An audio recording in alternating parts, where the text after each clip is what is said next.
Hey, everybody. We're getting ready. Here we go. Ready to push the button anyway. Welcome to the show. Here we go.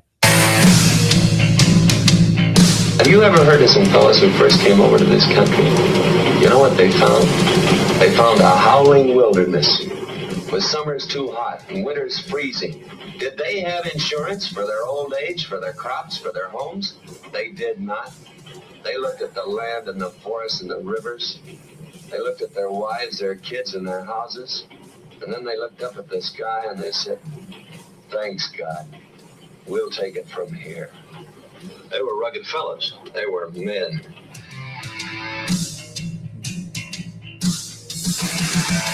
You know how much I love that clip? I really do. I love that John Wayne clip. They were men. I love that. It's awesome. They were men. And just, reflecting off of July 4th, I say this a lot on the show, but again, people say, well, I'm standing on the shoulders of the women before me in media. That's not true, actually. We're all standing on the shoulders of the men who sacrificed everything that they owned to be able to finance the war, the revolution. So those were men that started that ball rolling. So that wasn't women. I mean, the men actually, when they created all men equal, it's so fascinating to me because they didn't say all white men equal. They could have said a lot of things when they devised the documents, but they didn't. They just said all man, meaning all mankind. And I think that's really important distinction because I think that kind of gets lost a little bit. I think that I am in total gratitude of the men who sacrificed everything, even their lives, to be able to form a constitution that did not include royalty as the master. Okay. And that we were supposed to be. So that's important. So I just wanted to kind of just say that just because we're in July still and I was off the air. And so I wanted to make sure that to get that said, because I'm standing on the shoulders of men who made that possible. And I really do think that needs the recognition that it deserves.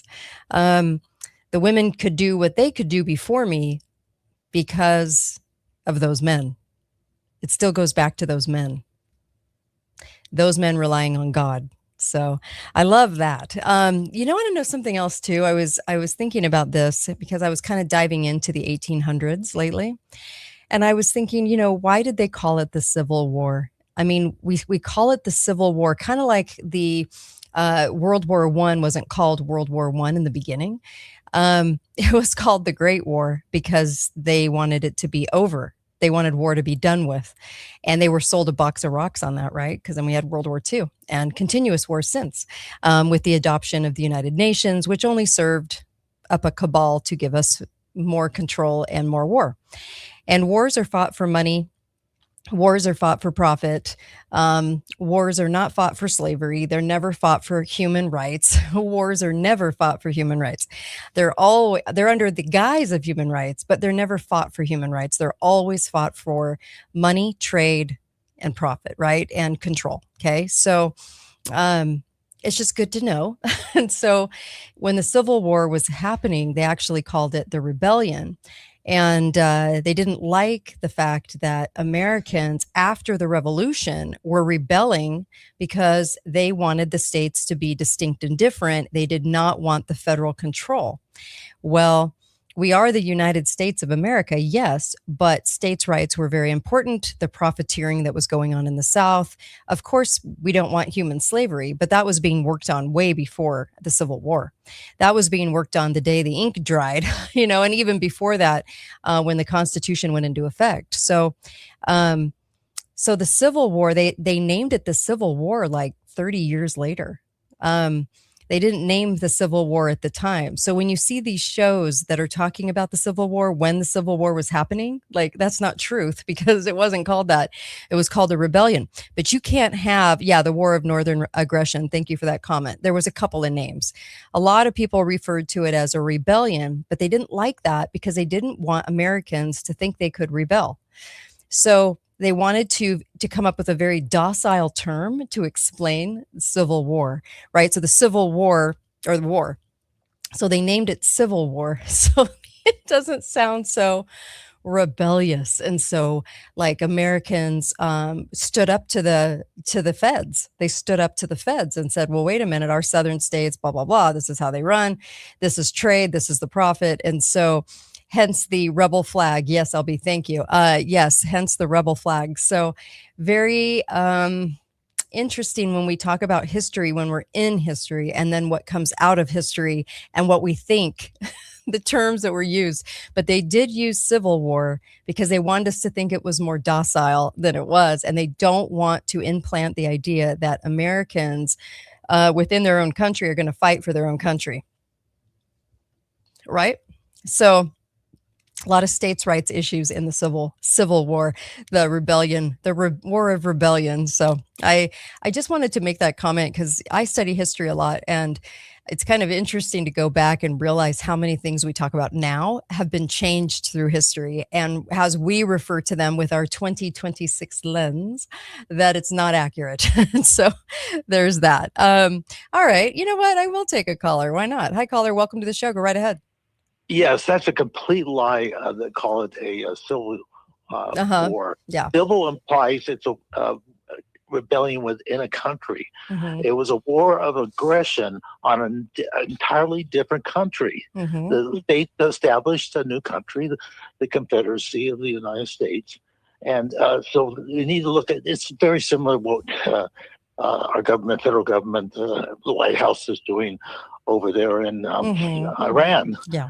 It's a war of aggression. Mm-hmm. And the entire media, the last point I'll make on this, the entire media keeps talking about it as though it's two groups that just decide to go to war. No, in wars, you always identify who's the aggressor and who's responding, and they responding appropriately to protect the rights of the people. Okay, thank you. I really love the phone call. Thank you. I really appreciate that. All right. So the call-in number is below on the screen.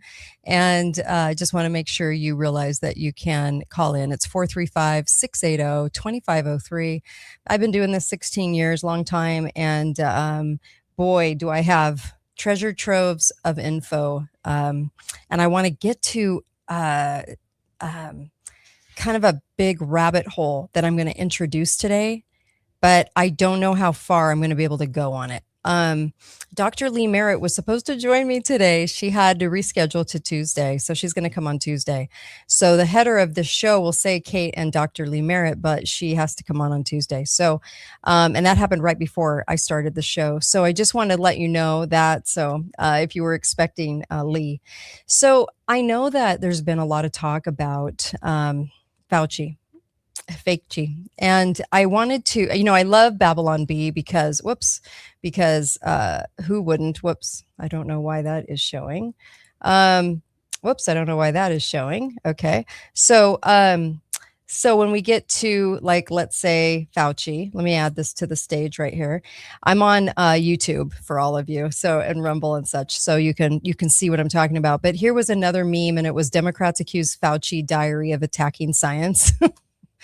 Okay. And again, I just wanted to restate again that that this is truly, he's a bad guy. Yeah. He's also the fall guy. So that you think that whatever happens to him is going to be the total sum of what happens. They want all of your direction on this clown. And he's evil. But at the same time, he is supposed to be the fall guy. They always have to pimp out the fall guy so that everyone's attention's on one person getting yelled at, okay, by the Senate. And then what they're going to do is never arrest him. They're never going to do anything to him. So it's just never going to happen because they protect their own. They protect Hillary. They protect all of these people. I mean, remember Trey Gowdy and Benghazi? Do you remember how Trey Gowdy just went after, and everyone thought, oh, good, some justice. It wasn't going to happen. It never did happen. Nothing happened. It's all show. It's all theater, folks. This is all theater. Then, like, look at it like you're reading a script, and now you yell at him really hard, and now you pretend that you bring out something that everybody wants to hear, and then he says, "I plead the fifth," and I loved the Babylon Bee that said he pleads, the fifth to science because it's like, oh, science, oh, can't talk, and so I just after calling this out from day one and being accurate, I'm not patting myself on the back. It's just that it was pretty easy to see how they locked down a country and already had the shots waiting in the wings for a mystery they hadn't even named yet. And that Fauci was on those patents uh, for the shots, for the medicine in the hospital that was actually remdesivir that was actually hurting people. So everything was ready. And in a shortage, they didn't have any shortages of signage. They didn't have any shortages for everything they needed for Blovid, but they had shortages for everything else, right? Your health department went along with it. Your politicians went along with it, hook, line, and sinker. People went along with it. They put stupid paper masks over their faces and acted like somebody was going to get them sick. Like all of a sudden we lost our God-given immune system and that you couldn't fight anything. Like we're all fragile, ill. And so it was just like this era of stupidity, this era of just being a total moron, and people fell for it. And they fell for the 6 feet apart thing. That was off of a 14-year-old's um, assigned project that didn't even have parameters and it was as if 10,000 people got ill because 10,000 people were that fragile. I mean, it was ridiculous that they invented social distancing and everybody bought it. So when it comes to all the harm and the death and everything that has happened since this guy came on the scene, just remember the group behind him making all of that work and doing all of that. He is supposed to be the fall guy. He always was. So it just drives me crazy because everybody thinks that the whole COVID-19 rests on him. But actually, it's the people that really designed this project that are hiding in the wings, not this guy. They always like the fall guy, right? For everything that's been done. So whatever. Anyway, I just wanted to bring that up because, it's something. It's something. So I talked about military and the cell phones yesterday, right? I talked about how they don't want to let the military have cell phones because, they might record things that people don't want to, that they're not supposed to record, because I think a lot is happening on the stage of theater. Isn't it funny they call it the theater, the stage, basically? Theater of war. There's just so much going on that's so much fakery, like the Ukraine war had so much fakery surrounding it that I don't think they want people uploading and talking and doing all of those things. Just saying. I also wanted to make note of this as well before I get into my rabbit hole. And this one was this human robot that is supposed to attend, I think, high school in New York. And I think it's like upstate New York, if I'm not mistaken. And this introduction to this personage being accepted as a student, they're not doing a full student yet. They're doing it as like a tutor situation. But I was just flabbergasted that this would be something that people would actually buy into. So I just wanted to state the direction that we're going in is really, really scary. Okay. So I also wanted to bring this up on the screen, and this was a great meme. It says it's pretty insane watching these wildfires burn your country down, knowing you damn well know they literally can make it rain. There's so much truth to that. And you do kind of have to wonder why it is that they pretend that they can't do anything about these fires. And I do think the destruction of property is for monetary reasons, profiteering. There's so many things behind that, especially like in California, when it's primo land. There's reasons that they let places burn, and there's reasons they cause fires. And I do think fires are caused. And by the way, they're not caused by firecrackers, so fireworks. I can't believe people bought into that, but they bought into the fact that fireworks cause fires. That's actually usually hardly ever the case. And arson usually is behind it. And poor management by by libs that don't understand what they're doing because they're into this green thing, but they don't understand what management looks like, and how you can control those fires. So anyway, fires are going to happen, yes, naturally, but I do think a lot are by arson, and I do think a lot are manufactured fires. So for particular reasons, and getting people off of land, and then getting them somewhat paid to get off the land. There's fires in California that go back to PG&E. So, and yes, not caused by climate change either. That's funny. Yes, that was a comment coming in from YouTube. Yeah, it's not caused by human climate change. Is not human caused. Let me repeat that. And it's never affected your life in any way. I don't care how old you are. It's never affected you. And it's cyclical. So there's nothing we can do about it, just like we can't do anything to change the time when the sun rises and sets. It's that much of a joke that we think that human caused paper straws and bags and all of that are causing some kind of climate change. And then the change always it goes to hot, it goes to cold. And I've played through reels of through the decades how they tried to get that lie every 10 years to foment into something. So at the end of the decade, never the beginning, because that's too soon. It has to be the end of the decade so that you basically want to do something. So if it's far enough away but not too far, then you want to do something about it. I mean, it's really a joke. So, okay. And I've done so many shows about that. But let's push that aside for just a second. And I wanted to talk about this. This was, they are admitting that they are lowering your water quality for surveillance centers, but it's kind of interesting that water keeps coming up again and again and again. And I said yesterday, look, this is I think if there was ever a big diversion, let's just take the shots, okay? People now know not to probably run to the government for help and assistance and aid if they think something's going on. Why? Because your government doesn't care about you. Your government looks at you as a profiteering mechanism, and they also seek to take your liberty away. So they are never the answer. So the people that went, oh, the government loves me and they're telling me the truth and they want me to go get a bunch of shots. Okay. Or if you did it because you wanted to keep your job or whatever. Okay. Look, all I want to say about that is now people are kind of understanding that maybe you shouldn't trust their shots so much as a healthy person taking a shot from the government because they told you to be in fear. And so if they knew that you would understand not to take the shots, then what does that mean? That means that there is some sort of diversion going on.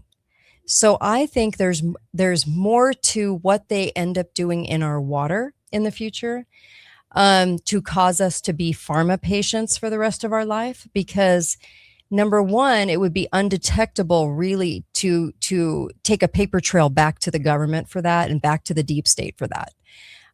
They can always claim, well, it was the water. Oh, it was in the water. Oh, it's always the water's problem, never somebody doing something or manufacturing something or manipulating something.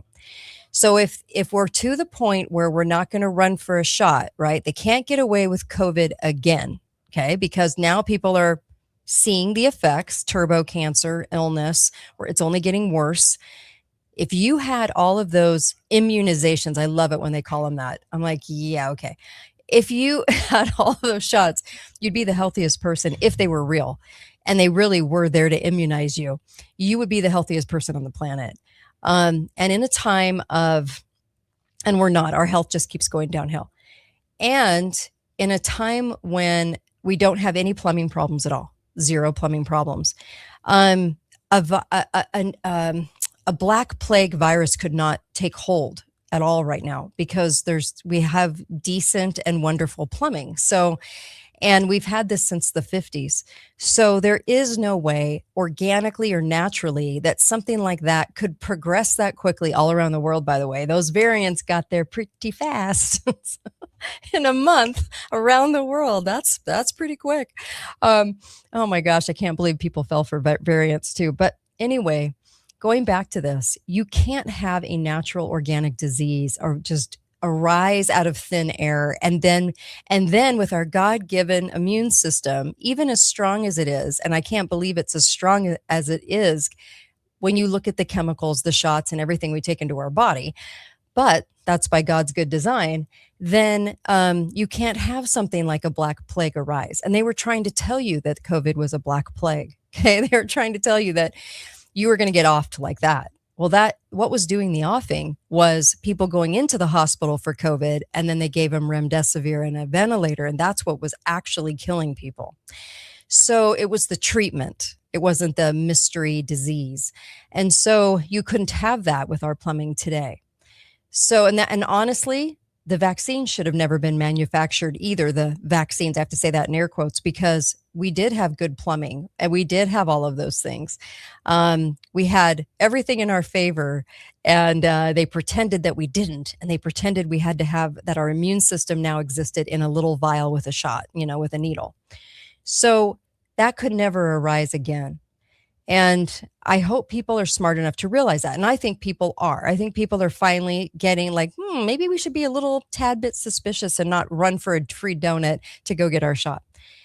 But doesn't that also tell you that there are other plans going on and that it is not about the shots? Because I think they put some very sinister things in those shots because of the people I interviewed that worked around those shots that said all kinds of crap, all kinds of disease are in those shots. So if they know that we are aware to a certain extent, a major part of the population, then something else is going on. And I do think it has to do with water. I really do. I think that is going to be the issue of the coming next 10 years is water and what they do to the water. And I know in my own county, we have these dip crap like county officials. They're the worst people I've met. And they're the most manipulative and horrifying people that I've met. And I've met a lot. I've met a lot of politicians and a lot of people in this business. But let me just tell you, they're some of the worst cads I've ever met, liars. And the interesting part about that is that they spent $1 billion on a water system derived from our poop. So they can't wait for us to drink it. I'm in Southern Utah. And so, yummy. So you're going to see more and more of that. You're going to see more and more problems with water. And if I were you, I know that we're getting dumped on with chemicals. But honestly, if I were you, probably as a measure to like not solve it, but maybe have something, because you're probably like, what am I going to do? Well, number one, water witching your own well could be something that you could do. Okay. And another thing that you could do is there are plenty of machines that actually take the air and make it into water. So I would probably look at those two things as options, because I think that right now would be a good time to prepare for what's coming. I really do.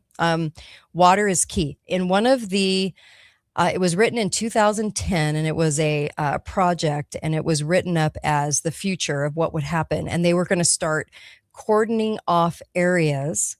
This was the government writing this project. They were going to start cordoning off areas where you can't even walk up to this particular stream because 20 miles of it is completely blocked off because of the climate. So in favor of saving our Earth, Mother Earth, I hate it when they do that. Mother Earth. In effort to do that, what they're going to do is they're going to use that as the bait. They're going to use that as the excuse as to cordon off full bodies of water and access to water. So I'm just saying this because anytime I get on the show, and I have for 16 years, I've always wanted to make sure that people walk away with some sort of answer. I can't solve everything, either can you, but some sort of something that says this is something that you could probably get right now that could be very regulated in the future. And you're going to want to know how to do it. You're going to want to know how to water witch, which is like taking two vines and walking, and the pull of the water draws those vines down. So you know where water is and you know where to dig. So I would watch the show Mully. It's on Netflix. If you don't know what I'm talking about finding primary water. Go to primarywater.org. They talk about this a lot. Get yourself a machine that turns air into water to make sure that you have your own water daily. And then also the water witching to possibly do your own well. Okay. I know the legalities and all of that. I am just telling you some of the only answers. There we go. I don't know how else to put it. I had a wonderful water guy on the air. He was 90, I think 91 or 92, and he passed away last year. People have been asking me for his info. And he was talking about his almost perfect record of finding water. And in Utah, if you ever drive through Utah, you drive through a town called Beaver. And he actually founded their water system because he went up and founded a well. And honestly, it didn't take much for him to do it. He was so good at this. He was so good at this. And he offered my county to do this, right? He offered my county down here in southern Utah. He said, I'll even do it for free because I'm living there. I will do it for free. And they said no to him. Why? Because they wanted to control the water, because they wanted to set the prices, because they wanted to raise the prices. And then they wanted to tell you it was liquid gold. And they wanted to pretend that it was not endless and renewable, which it is if you dig down like they have for centuries. It's just that we've been so brainwashed to think it only comes from rain pack and snowfall, or snowpack and rainfall. So very, very interesting. Wanted to kind of bring that up because I think there are things that we can do. I really do. I think there are things that we can do right now as a measure to think ahead a little bit. That's why I wrote the ebook on AI. That's why I said this is where AI is going, and no one's talking about it. It's a bait and switch. And you can get that at katetalks.myshopify.com, by the way. And why you need to know about your health, because you need to know how to deal with cancer, because 1 in 2 is getting cancer in their lifetime now. So your loved ones will get cancer, or you. So you have to know what to do. Also wrote an ebook on that after 16 years on the air. That ebook is available for you at katetalks.myshopify.com. It keeps getting censored for a reason. But you can hit YouTube and you can actually find out how to water witch, how to do these things to find water. And I would say really look at the past, really look into the 1800s. How did we do things? Because I think in the future, that important knowledge, nobody can take that from you. You're going to need that knowledge. And I'm not like a doom and gloomer. Like, I'm not like, we're going to die tomorrow, everything's going to be over in a year, because it's not. Honestly, it's not. It's going to take a while for all of this to pan out, for all of the things that we talk about. But the reason that I bring it up now is because I want people to exercise the options that they have now and not wait. Because the longer you wait, the more the options go away. They're regulated, they're scarce, you can't find them, can't buy them. And if AI moves in the direction I think it does, and at the end of that, your money is controlled, you would not be able to exercise options. And thank you. The cancer book is great. Thank you, LB. I really appreciate that. Thank you. I'm getting some comments on text too. I really appreciate that. Yeah, the cancer book was a labor of love because I just want to make sure people knew what to do and how to do it. And what was snake oil and what wasn't, because everyone is touched by cancer. All of us are. All of us are. So have that knowledge about what to do naturally. Don't fall for their, poison. So we've got to be able to do things naturally. So I bring that to your attention because I just have been thinking about that a lot lately. And if they knew that we were going to become aware of their shots, then they have to be doing something else. They have to be doing something bigger than that. And I know that anytime, I'll say this once, okay?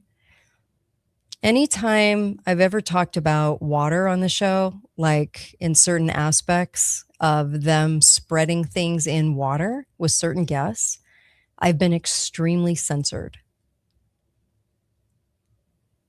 Okay, I'm just going to leave that there. It's so sad to me that we're supposed to be living in a country of freedom, and yet we scarcely see it because censorship is so real and so many people are hell-bent on censoring people that want to tell the truth. So, okay. All right. So I wanted to kind of bring you into a little bit of a rabbit hole because I did think that this was kind of, it's been bugging me, to tell you the truth. This rabbit hole's been bugging me for a long time. And the reason it has is because there's something there that's more sinister and bigger than I think we realize, but it's very hidden. And so I want to bring this up. You can join in this conversation. I have to bring this up because I think this is kind of interesting. So when you watch MGM, okay, and the old MGM, all right, and you see an old movie, and you see this pop up and it's in Latin and it has the trademark, okay? And around the lion's face is a Latin phrase. And what it means is art for art's sake. Okay. So I don't know why this is, I've done tens of thousands of hours of research. This has always bothered me. There's something here that is just so weird. Your MGM, you are defining Hollywood. You are hiring spies to be in Hollywood because that's in World War II. It was a lot of spies. Okay. They were like Marlene Dietrich was a spy, admitted spy. I had a guest that said Marilyn Monroe was actually a spy because JFK actually was gay. So she was actually a spy, but they had to have a story where it was saucy and sexy and they had to get him in with having an affair with her. Okay. But I don't think that was it actually. So this was the defining age of Hollywood, where Hollywood was about to be on the main stage forever and ever and ever. Now think about this for a second. We're the only country that real Hollywood exists. No other country has this, okay?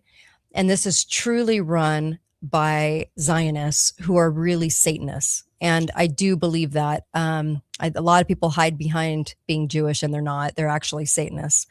And I think the people that run these things are, okay?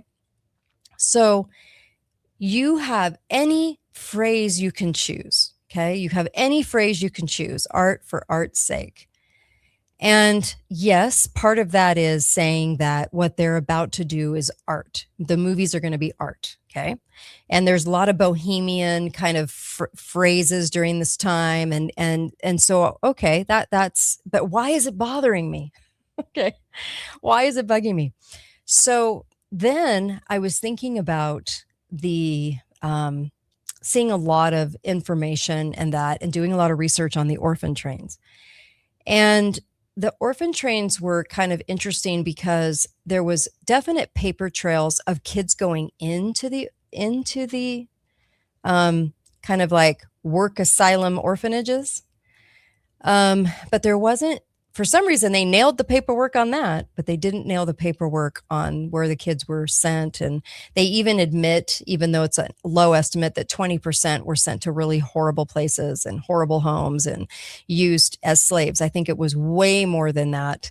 I think it's not 20%. I think it's 80%. And then the other 20%, they might have got sent to a decent home. But what were they used for? I don't know to the extent, but the orphan trains were a kind of an interesting story attached to all of this. Now, I'll come back to this MGM lion phrasing in just a moment because I want to talk about this guy. And I know when people see an old picture, they tune out, right? Because this isn't a 15-second reel and it's not like, I mean, they're like, oh, old guy. So she's talking about history. I'll tune out now. But this is kind of fascinating because this is Captain Thomas Cram, okay? He was the one that founded the Foundling Orphanage over in Europe. And this was in the 1700s. In 1704, at the age of 36, he went back to London. This guy was a sea guy, okay? He was a transporter. Keep that in mind. He was a transporter. And he started on ships at 11 years old, and he was a seaman. Okay, so he and his father, they were all into transportation on the sea. So he was born in Britain. He spent his formative years in the American colonies. And he made his fortune as a shipbuilder and a naval captain. Okay. And so, and this was long before, obviously the Declaration of Independence. It was long before the founding documents, but this was at a time when people were coming here, and he founded the first foundling hospital. So I want you to keep in mind that this guy could have just been over here in America, but for some reason, going back and forth from America to Europe, and also transportation was his thing. Okay. So transporting goods and people, because he did do some things where he had some lines that were transporting people that were unemployed. Okay. So he did have that set up. All right. So he helped obtain an act of parliament. So he was pretty powerful, giving a bounty on the importation of tar from the colonies, and he carried on business for some time. And then in 1712, he obtained a role in Trinity House, private corporation that combined public responsibilities with charitable purposes. Okay. Oddly enough, now here is a combined public responsibilities with charitable purposes. This is when it started to get intertwined. This is when people started saying we need money for the poor, but it needs to run through government instead of private. Now, it wasn't the prevailing thing, because up until obviously, the 1940s, we had a very, I would say it was very lopsided in the way, and good in the way, that people and churches were the ones that helped the poor and needy. It wasn't the government. But the government did try. And when the government was given, like, let's say in 1900, I found in one of my books, Don't Get Rid of Your Books, that they tried to give like $4 million at the time for the poor and needy in Ohio. And they realized that the money could have funded every single man, woman, and child, poor or not, and that it didn't fund the poor, and that the money was stolen. Okay, I want you to keep that in mind. The money that was in the year 1900 in Ohio, and they figured out that the money was stolen, and they wrote about it in the newspaper at the time. Okay, so a lot of, like, let's say, money laundering when it comes to the poor. It's probably why I'm bringing this up. Lots of money laundering. So this guy, in 1735, brought forward a scheme of settling unemployed English artsy-fartsies, okay, artsy people in Nova Scotia. And the plan was approved by the Board of Trade, and then after being dropped for a time and carried out before his death. So he definitely knew how to move commodities such as people. Okay. This is the guy that did the Foundling Hospital, and the Foundling Hospital was very involved in the orphan trains. Okay. So he presented this idea to the women, the aristocrat women, to get their money. And he said, look, I want to start this Foundling Hospital. Really, it was a kind of more of an asylum that would send kids off to work for families, kind of like an indentured servant in many cases. But that wasn't widely known at the time. And, or if it was kind of buried. And so it was basically taking in kids, and then if they couldn't get rid of the kids, they, to families, or give kids away to families, then they were basically, I would say, in my opinion, mostly like, here's somebody to work for you as an indentured slave. Okay.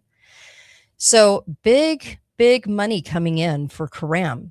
In fact, William Hogarth was an artist. Remember how I was talking about the MGM, art for art's sake? Kind of interesting. Well, Thomas Karam, this is when art became very, very popular. The sale of art was going to these foundling hospitals, right, as a mechanism to fund it. So they were utilizing art to fund orphans, is basically what they were doing, and promoting the art. And the aristocrats, the royalty, the rich people were saying, hey, this is art. Even though somebody might look at it and go, it's all right. I mean, you look at some of these paintings they call art, and you're like, what? my 2-year-old could have done that. So basically it was declaring art for art's sakes, and then involving it with children, involving it with the sale. Okay. So he presented a picture called the March to Finchley, which was Moses with Pharaoh's daughter, and gave away 157 tickets of a lottery so that you could win this art piece, which, by the way, these royalties loved art, right? And because it became a staple like of your worth in society if you owned art and were trading art and went to art shows and art museums and things like this, you were high class, okay? This guy, Thomas Karam, this Captain Thomas Karam, who started the Foundling Hospital tied to the orphan trains. Also, this is where Handel's Messiah became very popular. It was not until this time.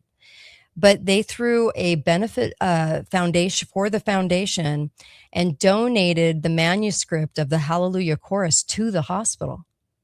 So he composed an anthem specially for the performance at the hospital, now called the Foundling Hospital Anthem. And then with all of these artists that they gathered, remember, he was consistently sort of picking out unemployed artists, okay, transporting them different places, which was kind of weird, but whatever. And then they were highlighting all these pieces and then basically forming an art gallery. And the art always came back to the kids as funding the kids, which I did find weird, to tell you the truth. It was odd. Okay. So the Foundling Hospital, basically, and this goes back to Charles Dickens' character. So not only does it hit Handel's Messiah and also the fever behind art and what art is and how art is displayed and the value of art. Okay. And what I think sometimes my brain goes to would be maybe the laundering of money for trafficking. It's kind of where I'm going. But I want to bring you back to also Charles Dickens. Charles Dickens' character, Oliver Twist, was born in a workhouse where he grew up after his mother died in childbirth, and they gave him to a foundling hospital. And I was kind of, you think back in history to the stories that they call classics. We were talking yesterday about the Odyssey, the classics, what they tell us are classics. But it's so interesting because all of this is so interconnected. So you have these very popular books talking about the Foundling Hospital and the Foundling Hospital in London, showing tokens, playing cards, jewelry, pieces of cloth, medals, just records that show that very few mothers ever returned for their children, because when they would drop them off, they basically changed their name and told them that they were not allowed to come back and get them. So the records behind the children never stuck. So you couldn't find them. Don't you find that kind of strange? Wouldn't you do everything in your power if you were truly invested in children to get them back home or get them back with their parents when they got on their feet? Why in the world would you change their names? Why in the world would you do any of that, right? So we had all of a sudden, we didn't have this huge uptick of missing kids and kids that were like going and coming to these orphanages in droves and droves and droves. It was very weird that they said all these kids just started showing up, okay? That the parents would bring them, which was kind of strange. And I want to play a clip for you. This comes from the orphan trains, okay? And this is actually a video that I thought was kind of interesting. And I want to play for you the first little segment. This is 3 minutes long, but listen to this, okay? Because this is about the orphan trains, and the orphan trains would gather the kids at the foundling centers, the foundling hospitals. Here we go. I wasn't looking for a conspiracy when I started this. I was tracing the administrative history of charitable institutions, the kind of dry archival work that fills footnotes nobody reads, public records, founding charters, parliamentary debates about poverty relief, standard historical background. Then I found the ledgers, intake columns running for pages, names, ages, dates of admission, and beside them, the outcome columns, thin, sparse, often blank. Children admitted by the thousands, children accounted for afterward by the dozens. I kept assuming I'd misread the records. I hadn't. The numbers didn't balance. They never balanced. Once you see that, you can't look at the institutions the same way again. The foundling hospitals weren't hidden. That's the first thing to understand. They were celebrated, announced in newspapers, funded by royal decree, named after their patrons, visited by dignitaries who wanted to be seen caring about the destitute children of Europe's expanding cities. Thomas Coram opened his hospital in London in 1739 and was painted by Hogarth. Catherine the Great established the Imperial Foundling Home in St. Petersburg in 1764 and wrote personally about its importance to the civilized project of the Russian state. The Paris institution dated to the 17th century and was referenced in every major survey of French social administration. These were not secret places. They were monuments, which makes what the records show considerably stranger. The intake numbers are not disputed. Coram's hospital admitted more than 16,000 children before 1800. Do you see what I mean about the numbers going in? So they're with it enough to get the numbers coming in. Then why aren't they with it enough to get the numbers going out? The home processed more than 37,000 in its first few decades. The Paris institution received more than 5,000 infants per year at certain points in the late 1700s. These figures come from the institution's own surviving documentation, not estimates, not projections. Actual ledger entries, catalogued, archived, partially digitized. The numbers are there. What isn't there, in proportionate quantity, are the outcome records, where the children went, what became of them. The intake columns fill pages. The outcome columns are thin, inconsistent, and in several cases simply stop. The official explanation is administrative. Record keeping in the 1700s was imperfect. Mortality rates were genuinely catastrophically high in institutional settings. Many children died before outcomes could be recorded. Others were discharged informally, apprenticed to local tradespeople, placed with rural families, and the paperwork didn't follow them. Historians of childhood and poverty cite these explanations, then move to the next section. The gaps are noted, they are not investigated. Acknowledge, categorize, move on. Never ask what the gap actually represents when the institution maintaining the records was a state-funded operation with professional administrative staff and a legal obligation to account for its population. But the mortality argument has a structural problem. The institutions kept death records carefully. Deaths required documentation for both ecclesiastical and administrative purposes. Burial registers survive in most cases. They account for a significant portion of intake. Added to the traceable outcomes, apprenticeships recoverable through guild records, marriage registers, military enrollment documents. They still don't reach the total number of children admitted. Isn't that weird? Now that comes from a video that you can find called the Orphan Train Experience. I know, let's see. I'm just making sure. Oh, sorry. Here it is. It's called The Child System They Erased from History, the Foundling Hospitals. The Child System They Erased from History. You can actually find this. You can just Google that phrase. I'll give it one more time. It was done by Silent Century. The Child System They Erased from History, Foundling Hospitals. Okay. And it talks in depth about this very strange story about I'm sorry about that. So about how everything was hidden, and all of a sudden you had all of these just children spring up from where, right? And I know that you could get into, at this point, you could get into like, the Cabbage Patch dolls, remember? And the Cabbage Patches, and you've seen those photos, I'm sure, online. There's a lot there. But, and I do think it gets into some pretty weird stuff. I think this was kind of the sort of beginning of the state messing with kids, the system messing with kids, and then, of course, money flowing into these hospitals, and then also never having like a track record of anything going on. So Thomas Coram. Yeah, this is Thomas Coram. So I'm seeing some notes on YouTube. So it's just, why would a guy whose life revolves around transporting things, commodities, all of a sudden just care about kids? And it could happen. Yes. It was just very strange. And he went back and forth from South Carolina to North Carolina to do business in Europe. He was just kind of an odd character. And when he decided to push art to raise money for kids, I think art became sort of an institution of, let me just put it money laundering. I think it became an institution for money laundering. I think it's tied to drugs, art. I think it's tied to trafficking of children. Um, and you have to kind of wonder in your brain, why in the world would they take these kids in, change their names? In Hollywood, they always change the name. It's kind of interesting.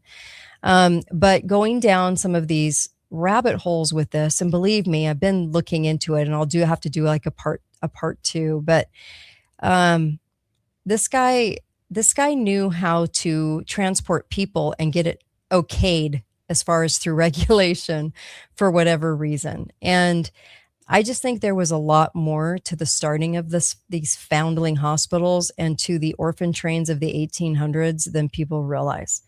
I think that that kids were used for a lot of things, but I'm going to say labor was one of them. And if you go back into history and you realize how many things were just didn't make sense about any of this, and I mean any of this, like there was just so many weird, odd things about this whole story that never made sense to me. But when we're talking about huge sums of money, so the foundling hospitals on the British Isles were established during the 18th century, really. He did start in the 17th. So the earliest one was 1704, and then 1733 and 1739 was Carams. Carams was the biggest one. It was really getting the royalty to donate and to become part of the system. And then they would decide what happened to the kids. They would decide if they were going to become a laborer or if they just disappeared, I guess. So there was a heightened focus on the time of children's charities across Europe at the time. And child welfare became this sort of fashionable cause for the royalty. And like I said, whenever we get government, royalty, whatever you want to call it, involved with the care of children, don't we always see issues and problems? Don't we always find something wrong? Because I look at how the state, I look at how the feds, I look at how they handle child abuse and all of that, and you're going to find so much abuse in what's happening, right? So I never would have them care for children, but this was kind of interesting because this was the foundling of the foundling hospital in London, and this was by Thomas Karam, the country's earliest children's charity. So that's when the children's charity came along, okay? And became a sort of system entrenched charity. So all these members of society, the newly enriched merchants, the tradesmen, all of the philanthropy sort of went to this cause. And they utilize this cause also in our government, like I was talking about earlier, for the poor and needy. The churches and private people were always caring for our neighbors. We were always caring for people. But when the government took over, boy, did they turn it into something else, didn't they? So a lot of money went missing. And these children, like I said, were often pimped out for labor. So I don't know. There's something more here. I can feel it. Have you ever just gone down a rabbit hole where you go, this is so much bigger than people think it is? And the start of it. And I wanted to go through the start of it because this is something that you can help me with research, I think, in looking into this. I know a lot of you have been looking at the orphan train videos, all these missing children. Where did they come from? Where'd they go? There's so much there that we could get buried in. And without trying to get buried into that, I really didn't go into this with something sinister in mind in the very beginning. The only thing that threw me was that line for MGM, art for art's sakes, because it was so about that word art and the concept of art. And what I think of people that are kind of high and mighty in society, what do they always care about? Art. It's always about art. But I do think a lot of laundering has gone on with art. And I do think art is a little bit of a bait and switch. It's kind of like done on the premise of art, transporting expensive art and things like that. But I do think it's mixed in with trafficking. I really do. At the heart of it. I really do. There was a reason that they combined this at this foundling hospital in London. There was a reason they went in this direction. So, yeah, and the number of children certainly exploded. Let me say this because I'm going to say the number of children that suddenly needed a home exploded at the same time that this came along. That the children's charities became the cause, right? The children's charities became the direction of money flowing from the aristocrats, from royalty, from government. Don't you find that a little too convenient? All of a sudden, parents just want to give up their kids. They just want to hand them over, and they know they're going to change their name and they can't see them again. And their records would be tossed, because that's what they would do. They just toss any record of the child. So, and they had to give up their guardianship, like their parental rights. Don't you find that a little strange that it all happened at the same time? Because if I go back to, say, the 1600s, parents weren't just giving their children up, right? They would go to neighbors, churches would step in, people would step in to help, but they weren't just giving people away. But it turned into this. So I think there's a lot more here than I think people want to discover, truthfully. But I think it's going to be people trying to take these pieces and go, what in the world? How has this happened? What's going on? And why the sudden influx of hundreds of thousands of children that suddenly didn't have a home? Where did they come from? What's going on? I know there's a bottom to this story, and it's always bothered me. Why is that? It's always bothered me. So I wanted to bring that. A lot of things bug me, but this one has always bugged me. Hollywood has always bothered me. There's something very strange about Hollywood. I've done some shows on it. I did a whole show on Disneyland and an ebook talking with the guy that worked in Hollywood for 20 years. And he had a whole different story about Hollywood and Disneyland, Hollywoodland, and its beginnings. And its beginnings were in the occult. Its beginnings were in the occult. So do I think something very sinister has happened and is going on now? Yes. Do I think this was the beginning of that setup? I do. I do. With everything that I've read about Karam, pieces of his life do not make sense to me at all. They don't seem very natural. His desire to do certain things did not seem natural. There was a lot of money flowing in, and I'm sure he profited well from that money as well. And then if you go into foundling centers and orphan trains, there's a whole lot that comes up as far as the number of kids that were being transported, but with no records. So where did they end up, and why were they on the trains, and why? Just a whole lot of whys in this story. But I wanted to go back to the very beginning because I think that it's important to kind of start at what was the catalyst. How did all of that get rolling? And a lot had to do with the sale of art. The sale of art has been a prominent fixture. And it's been, what do your Hollywood elite collect? Art. Very interesting how it got popularized and how it obtained its value. Okay.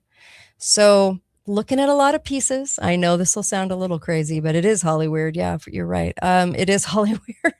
I have these comments coming in. So I appreciate you kind of listening to this a little bit to kind of get those wheels turning, because I think it's important to go back to the beginning. And like I said, this guy, Thomas Karam, Captain Karam, made Handel's Messiah very popular. And what do? We look at it like, so we're always told what's a classic and what's not, what is good and what's not. We're always told these things. Well, anytime I'm told this is a classic, this is that, even the Odyssey, I'm going to question its whereabouts. I'm going to question its beginning. I'm going to question why it's on the table. Why is this featured as a classic? I always want to know the beginnings to things. I think if we had more curiosity and asked more questions, we'd be very much more awake. But I think that we should be questioning every time we're told something through history, we're told how to feel and how to act about it. I think that we should probably question that. That's just me. Because at the end, usually, like, okay, look at it this way. When I first came on this show today, I talked about the Civil War. We named it the Civil War way after the war because it was the war of aggression, the war of rebellion. But they didn't want to label that in history because they want us to be docile. They never want us to think that we could rebel. And so, they want us to be a good global citizen, and they push that in our faces all the time. Are you a law abiding citizen? Even though the law isn't right, are you law abiding? So that is pushed in our faces a lot, right? So for a reason. And we don't even question why we call it civil. Why do we call it the Civil War? It was a war between the states. You're right. You're right. So Peter Toole was in that movie, and how about the coincidence that he also starred in Lawrence of Arabia? Interesting comment. Thank you, Obi. So all I want to say is, do we question enough? No. Should we? Yes. And should we question why we use the terms? Yes. And they don't want you to know the First World War was supposed to be called the Great War because it was supposed to be the last war.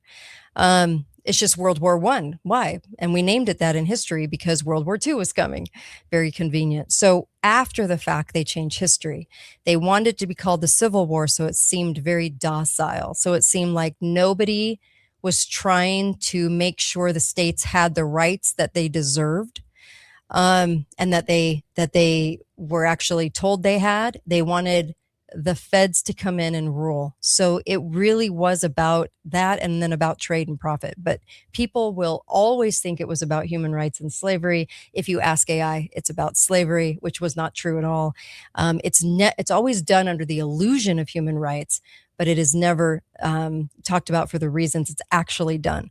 War is always fought for trade lines, or like utilities, things like that, right? Pipelines, things like that. So it's for land, it's for money, it's for power. It is never for human rights. Human rights is only the smokescreen. Okay. And it was about states' rights. Yes, Mark, you're right. States' rights. It was about states' rights because this is where the Fed got their foothold. This is where the Fed said, no, we're going to be the most important brick in this stone house. So I just think that if we could go back into history, kind of look as a whole into how things began, why they began, ask more questions about how. I think we're going to find out a lot more truth than we realize. Do we want to find the truth? I sure hope we do.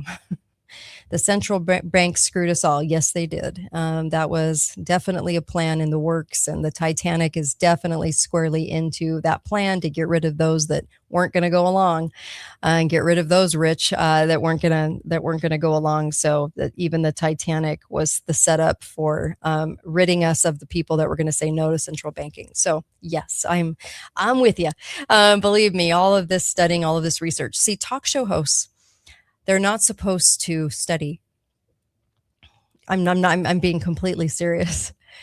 Talk show hosts are meant to not study. They're only meant to get info from producers that study. And that's one of the key problems in America is that, and believe me, I've been in the media. Okay. And, I've seen a lot, and I will tell you that you are supposed to remain dumb. You are not. If you educate yourself at all, then you're more of a threat. So they remove you. That's just how it works in society right now. If you're a talk show host, you are either bought and going along with the narrative because there's something in it for you and profit, or you're just so silly that you just think whatever the producers hand you is truth and you never question anything. So there's that. And they're all bought. You realize that most all of them are bought. Even your favorites. All right. Well, I appreciate you guys. Be faithful, be fearless. I'll be back on Tuesday with Dr. Lee Merritt. The news is bought by the CIA. Yes, it is. I'm getting this comment from Mark. It is, and it's controlled through the Pentagon, and yes, it has been for a very, very, very long time. the news media. The AP started in the mid 1800s and also controlled our elections. So there's a lot about media and journalism that people do not know, but they call the elections anyway. I also wanted to tell you, go get Cardio Miracle because it actually works. As I'm not going to tell you to get something that doesn't. Cardiomiracle.com/Kate has most of the stuff that you're taking, like in I know you probably got a million bottles lined up because as you get older, you get more bottles on your counter. How do I know this? And you can reduce those by taking Cardio Miracle. And it will save you a lot of money. So please go get Cardio Miracle because I really love this product. I've been taking this for almost a year, and I am telling you, it makes a huge difference than any product I've ever promoted. So please go get that. And then also go get the ebooks. The cancer ebook is very important. Please go order it. Also helps the show. And then it's at katetalks.myshopify.com. Go get the AI one, because what I said about AI and where it's what's geared to happen by 2029 with AI is not what you think. And no talk show host will talk about it because they're bought. So they just will not talk about it. And I don't know if they even know about it. So please go and get that ebook, the AI ebook.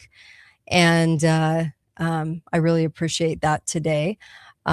Because those ebooks are very, very important. I did the one on organ donation as well, with the truth about organ donation.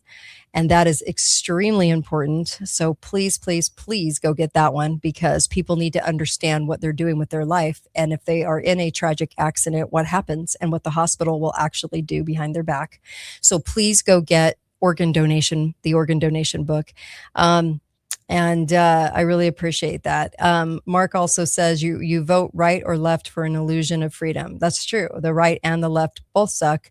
They are both horrifying and both parties are bought. Yep, I'm with you. So I really appreciate you guys. Thank you for tuning in for sure today. And I'll be back on Tuesday with Dr. Merritt. She has a new book out, and you're going to want to know what this book is about. You're going to want to know all about it, actually. Be faithful, be fearless. Please go to katetalks.myshopify.com to support the show. When I do need supplements like copper, we all should be doing copper. Please. It is the main mineral that controls the other minerals, and we're all depleted since the 1930s and 40s when they took it out of our food supply. Copper I get at Formula IQ. Okay. And you just put in the code Kate, but I love that product too. So it also gives you great skin, hair, and nails. So just saying. All right, you guys, thank you so much. And go to the website, katedalleyradio.com. If you have any questions about anything I talked about, all of the info is there.